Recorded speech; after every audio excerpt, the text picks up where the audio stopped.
Dewasa ini, masyarakat muslim mengalami kegalauan dalam berkehidupan, sehingga aktivitas yang dikerjakan tidak memperoleh hal yang maksimal.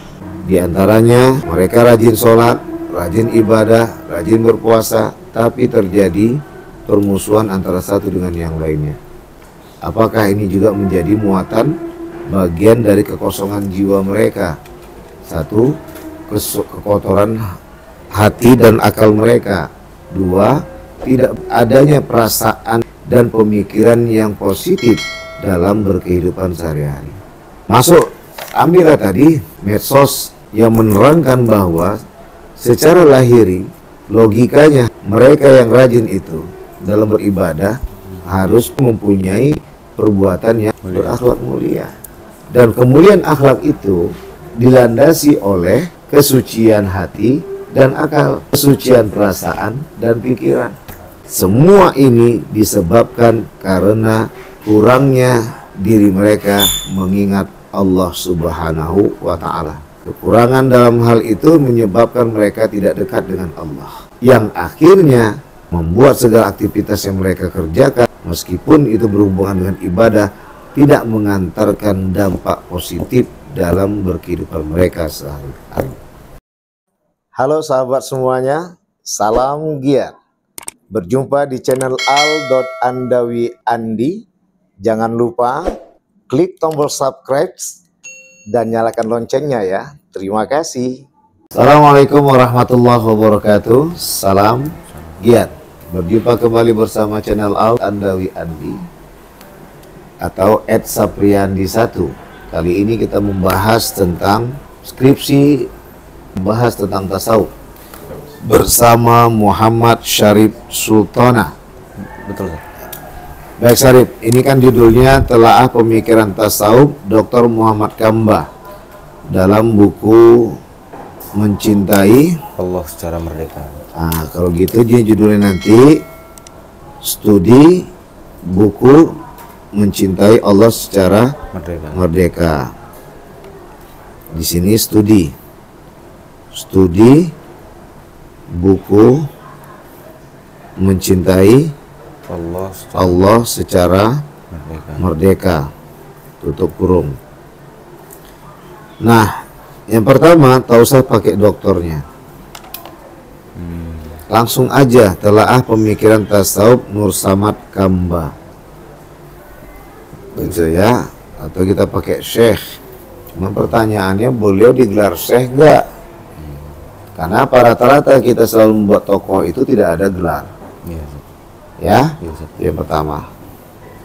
Yang kedua, kita akan coba lihat. Ini kan Pemikiran Tasawuf Nur Samad Kambah, Syekh. Kecuali Ustaz menyebut kayak gini nggak ada masalah. Ya, ini di awal. Ini udah masuk bab. Ini tentu nanti lihat penulisan skripsi yang ada. Ini biasanya fontnya font 14 atau 16 nih, 14. Ya, di sini yang semua nanti 12. Tasawuf secara etimologi berasal dari bahasa Arab yaitu tasawwafa. Yang kata tersebut ada yang udah pas. Ini dari kutipan. Udah ya. Yang itu memakai kawal. Sedangkan pengertian tasawuf secara terminologi terdapat banyak beberapa pendapat beliau yang telah dinyatakan oleh beberapa para ahli. Bisa. Ya, Syekh Abdul Qadir Jailani berpendapat tasawuf mensucikan hati dan melepaskan. Ini tulisan Samsul Munir. Oke. Nanti dilihat di pedoman tulisan apakah hal yang dipakai atau kota Ustadz dua, H titik atau HL M titik. Hal ini biasanya orang-orang umum, usu, nimet, gitu ya. Sesuaikan nanti buku pedomannya. Udah selesai ya. Kemudian dibahas tentang mensucikan hati. Tasawuf juga dapat diartikan sebuah upaya yang dilakukan manusia untuk memperindah diri dengan akhlak yang bersumber pada agama dengan tujuan mendekatkan diri kepada Allah. Ini bahasa siapa? Bahasa karangan ini. Udah nggak apa-apa. Tasawuf adalah ilmu yang membahas tentang bagaimana perhatian sisi teoritis psikologis mengenai kehidupan batin dalam rangka memperbaiki tingkah laku. Oke, Muhammad Jamil. Lu juga buku Ustaz kamu apa? Masukkan di sini nanti. Boleh Ustaz. Ya, buku Ustaz itu Revolusi Akhlak, Tasawuf Akhlaki Ibnu Qayyim al-Jauziyah. Ya, Rasulullah pun diutus untuk menyempurnakan tingkah laku manusia melalui kerohanian. Ya, dah. Sudah, cukuplah 2 halaman. Baru masuk masalah. Dewasa ini, masyarakat muslim mengalami kegalauan dalam berkehidupan. Sehingga aktivitas yang dikerjakan tidak memperoleh hal yang maksimal. Di antaranya mereka rajin sholat, rajin ibadah, rajin berpuasa, tapi terjadi permusuhan antara satu dengan yang lainnya. Apakah ini juga menjadi muatan bagian dari kekosongan jiwa mereka? Satu, kekotoran hati dan akal mereka. 2, tidak adanya perasaan yang positif dan pemikiran yang positif dalam berkehidupan sehari-hari. Titik. Masuk, ambillah tadi medsos yang menerangkan bahwa secara lahiri logikanya harusnya mereka yang rajin itu dalam beribadah harus mempunyai perbuatan yang berakhlak mulia. Dan kemuliaan akhlak itu dilandasi oleh kesucian hati dan akal, kesucian perasaan dan pikiran.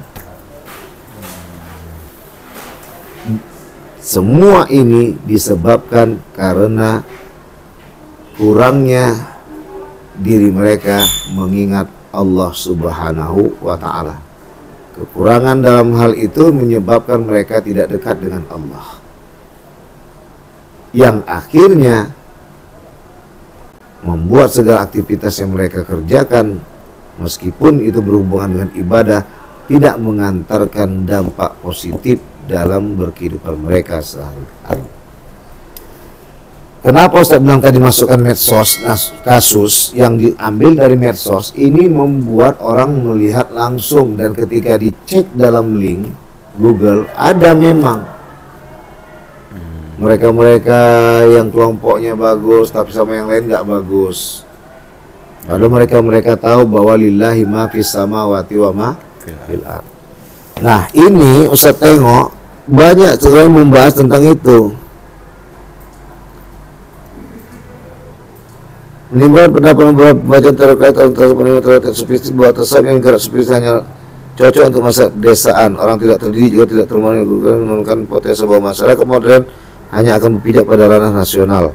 Apalagi wacana tasawuf hanya merupakan peningkatan klasik yang tidak akan eksis dalam kehidupan. Oh, udah ada. Nah, ini udah bisa jadi kasus. Melihat hal tersebut tentu bukan hal yang aneh, apalagi tasawuf jadi sebagai sebuah solusi untuk memenuhi kebutuhan mental. Tapi kurang banyak, kurang gigit. Ini kan langsung masuk solusi. Ini nggak usah dijelaskan. Ini nanti dimasukkan ke dalam kupasan bab 2. Tasawuf itu apa dan kegunaannya. Ini udah pemicu pertama tentang kasus. Masukkan pemicu yang kedua, apa yang terjadi kayak Ustaz bilang tadi, sebuah lingkungan masyarakat sosial Islami yang tidak Islami. Artinya masyarakat sosial yang rajin beribadah tapi tidak berdampak. Misal tapi ini cerita anak-anak nih, habis pulang sholat, kan pulang sholat tuh, tapi terakhir apa? Awas sekolah, nanti orang gitu loh. Yang kedua, mama cakap sampai ngobrol tentang jenis kelamin lagi. Padahal baru pulang dari masjid. Yang menjadi pertanyaan, kemana mereka saat mereka sholat? Apanya yang kemana? Ruh. Perasaan dan pikirannya gitu loh. Itu yang disebut dengan jiwa. Jiwanya kosong untuk lengket kepada dekat pada diri Allah. Jiwanya kosong untuk menyatakan Allah tuh memang dirasakan dan dipikirkannya. Sehingga mungkin dalam rasa pikirannya adalah cepatlah imam ini selesai. Tapi siapa yang tahu? Karena semua dilihat dalam posisi khusyuk sholat. Tapi ketahuannya menjadi pertanyaan, ketika pulang sholat, ada yang tak bersenyuman, ada yang tak bertegur sapaan, bahkan lebih ekstrimnya, awas kok ya, macam-macam kok ya. Harusnya nggak keluar bahasa itu dari orang yang baru selesai sholat berjemaah. Mana arti dari Assalamualaikum warahmatullah? Assalamualaikum warahmatullah.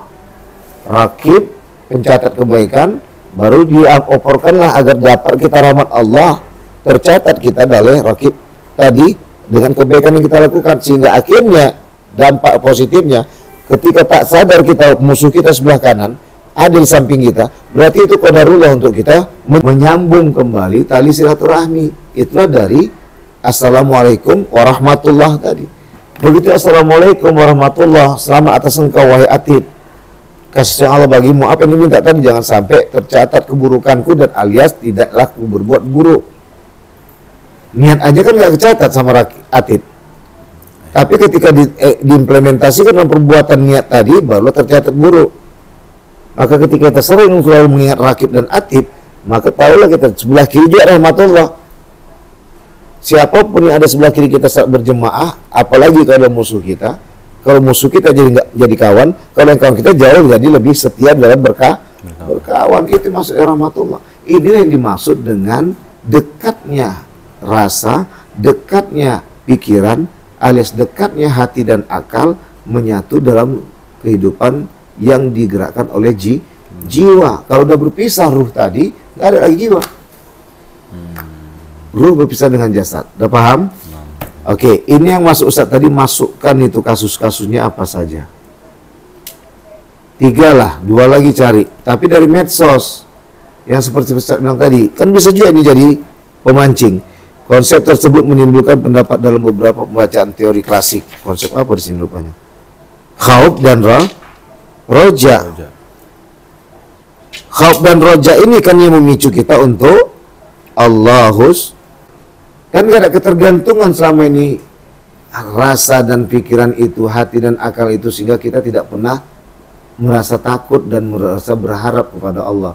Takut kita berbuat dosa, takut kita sendirian, dan tidak ada pernah berharap kita untuk Allah membantu kita. Seakan-akan kita sudah menjadi Tuhan. Sudah selesai, baru masuk yang terakhir, Kamba, Nur Samad Kamba. Nur Samad banyak. Nur Samad Kamba adalah seorang tokoh yang eksis dalam dunia pendidikan dan juga dilihat dalam aktivitas kehidupan dengan nilai ketauhidan, juga nilai tasawufnya. Disinilah peneliti penasaran untuk melihat bagaimana Nur Samad Kamba, apakah benar-benar ia memiliki pemikiran tasawuf dengan mengambil bukunya, karena bukunya adalah menggambarkan pada dirinya. Maka disinilah peneliti untuk berupaya mencari tahu bagaimana tasawuf menurut Nur Samad Kamba. Itu tadi bahasa. Oleh karena itu keterangan di atas memancing peneliti untuk melakukan penelitian dengan judul Pemikiran Tasawuf Nur Samad Kamba, buka kurung, studi kitab Mencintai Allah secara merdeka, tutup kurung. Udah paham ya? Paham. Nanti diperbaiki. Setelah ini nanti baru masuk ke bab berikutnya. Dah, gak usah banyak-banyak lagi. Ini masuk nanti di bab 2. Landasan teori. Landasan teori. Yang mana ya, Ustaz? Ya? Semua, Ustaz. Iya lah. Ini kan udah, Ustaz kan minta tadi kan cukup 3 halaman aja. Iya, Ustaz. Maksimal 4 lah. Halaman kelima udah masuk rumusan Masalah. ini. Jadi 2 halaman ini pangkas. Kan di sini dia sini. Mana judulnya? Oh ini sederhana sekali. Ya kalau bisa cuman 4 halaman lah. Di sini baru dibuat nanti. Ini sini nanti buat. Oleh karena itu, dengan penjelasan atau keterangan di atas. Kalau bahasa penelitian itu sebenarnya disembunyikan dia peneliti itu. Oleh karena dengan di atas dilakukan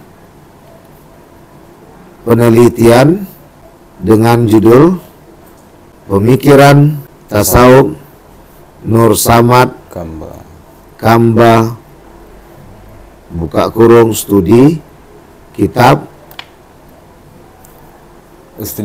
di dalam kurung, Ustaz? Iya. Iya, kan kita ngambil Nur Samad Kamba. Berarti studi kitab.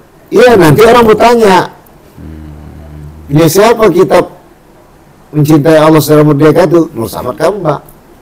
Berarti bukan judul buku aja yang dalam kurung, Ustaz? Bukan. Ya, studi kitab, ya kan? Ini kan di sini kan Pemikiran Tasawuf Nur Samad Kamba, studi kitab Mencintai Allah Secara Merdeka. Kalau Ustaz kemarin Pemikiran Tasawuf Ibnu Qayyim Al-Jauziyah, studi kitab Madarij Salikin mana jelas tafsir Iyyaka na'budu wa iyyaka nasta'in, tutup kurung. Ya kan Ustaz melemparkan apa yang sudah buat kepada Sarip, cuman dengan tokoh dan buku yang berbeda. Udah? Oke. Ini dipangkas. Ini nanti, ini dalam bab 3 ini menjelaskan siapa dia.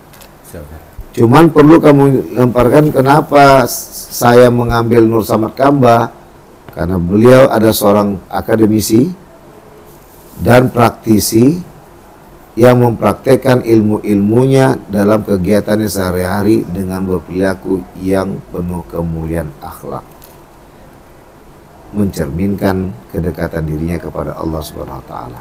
Oleh karena itu, nah itu dia. Oleh karena itu, dengan pernyataan di atas dilakukanlah penelitian dengan judul Pemikiran Tasawuf Nur Samad Kamba.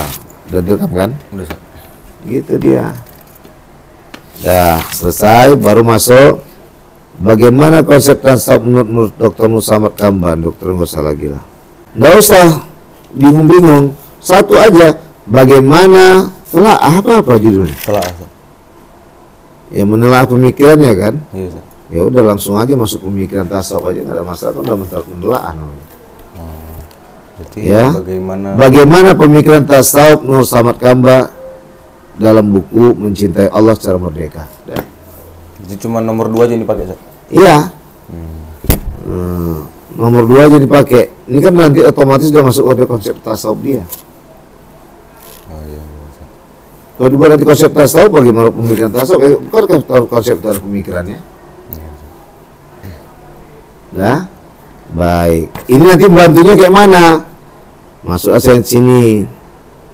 Ya, kalau saya selalu mengajarkan bagaimana pengertian tasawuf dalam pandangan ahli. Yang kedua, bagaimana bagaimana kondisi sosial Nur Samad Kamba. Atau bagaimana kondisi sosial religius. Itu nanti masuk bab 3. Bab 2-nya pengertian tasawuf. Bab 3-nya kondisi sosial religius atau spiritual. Gambarkanlah kondisi mereka waktu masa dia kayak mana. Orang selalu habis sholat isya mereka langsung berzikir dan baca Quran kan gitu dia sebagainya. Kemudian dalam sosialisasinya bagaimana, bagus atau tak bagus atau ejek-ejekan dan lain sebagainya. Tapi masa dia baru masuk yang ketiga, bab 4 adalah pemikiran tasawuf sebagaimana yang ada di buku. Udah paham ya? Paham.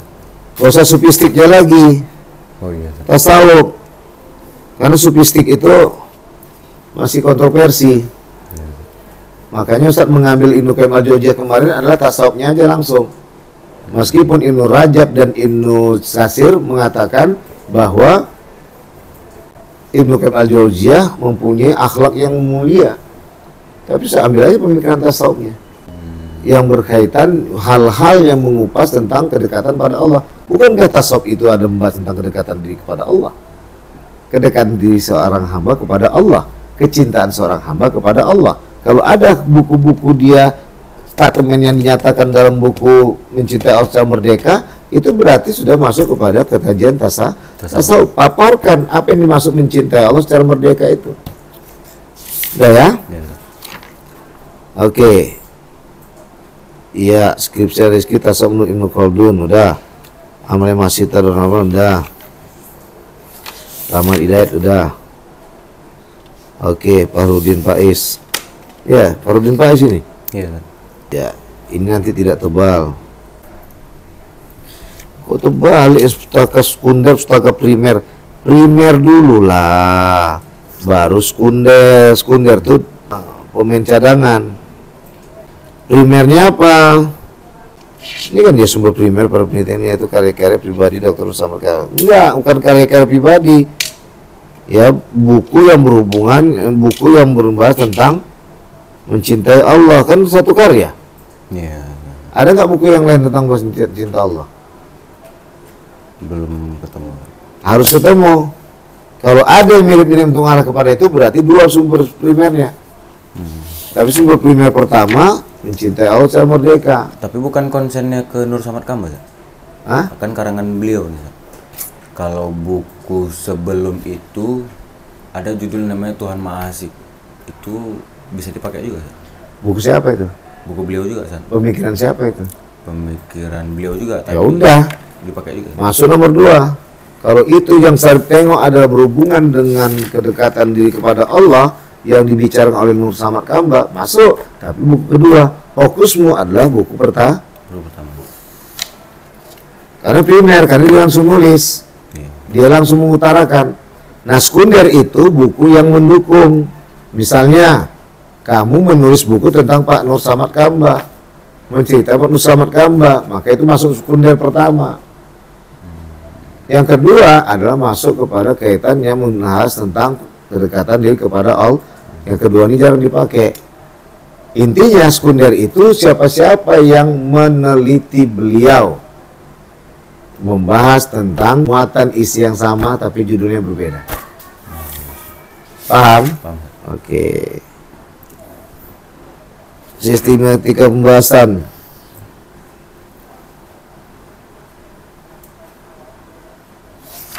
Enggak. Di sini menguraikan tentang tasawuf dan pengertiannya.